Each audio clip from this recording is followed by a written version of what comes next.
The issue of European defense cooperation has become particularly urgent since Russia's full-scale invasion of Ukraine in February 2022. NATO's new strategic concept identifies Russia as the most serious security threat to peace and stability in the Euro-Atlantic area. The European Union should now form its own united army, the Italian foreign minister said.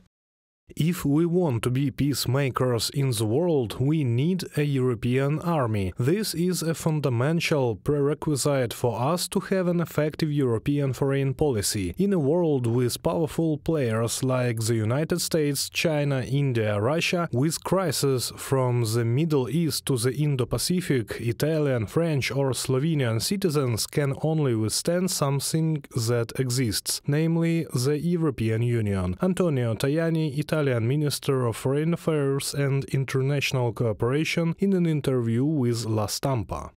In the last century, this idea was actively promoted by France, which sought to strengthen its influence in Europe. Later, the issue was actively discussed by Germany, Italy, Belgium, the Netherlands and Luxembourg. The idea of creating a united European army is not new. Russia's war against Ukraine has become a serious challenge for Europe and made European politicians face the need to ensure the security of EU citizens.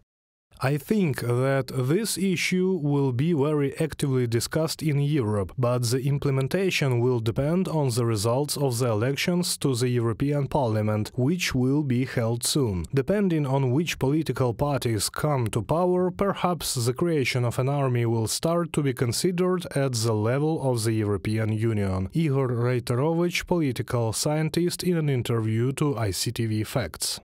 Russia will look for targets for its aggression even if Ukraine wins and reaches the borders of 1991, the Latvian foreign minister has said. The Baltic states could become such targets for Moscow.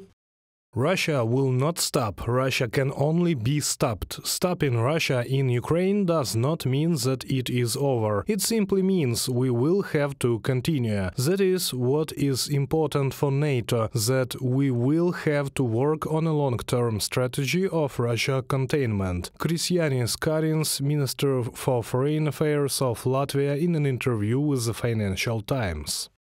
EU High Representative for Foreign Affairs and Security Policy, Joseph Borrell, believes that there is no need to unite the potential of all 27 EU member states into one army now. Allies say that more investment should be made in the defense of EU member states and in military support for Ukraine. If you add together the economies of Italy and France and Britain and Germany and America and all the countries that support Ukraine, we outrank Russia by 25 to 1. We just need to make that economic strength pay, and we can make sure that Putin loses. According to experts, a united European army will serve as a serious warning to Putin. Europe intends to offer tough resistance to Russian aggression, and if necessary, NATO forces will join the European army. Reported by Anastasia Tarnavska, Natalia Husak, Volodymyr Shtangelov, UATV News.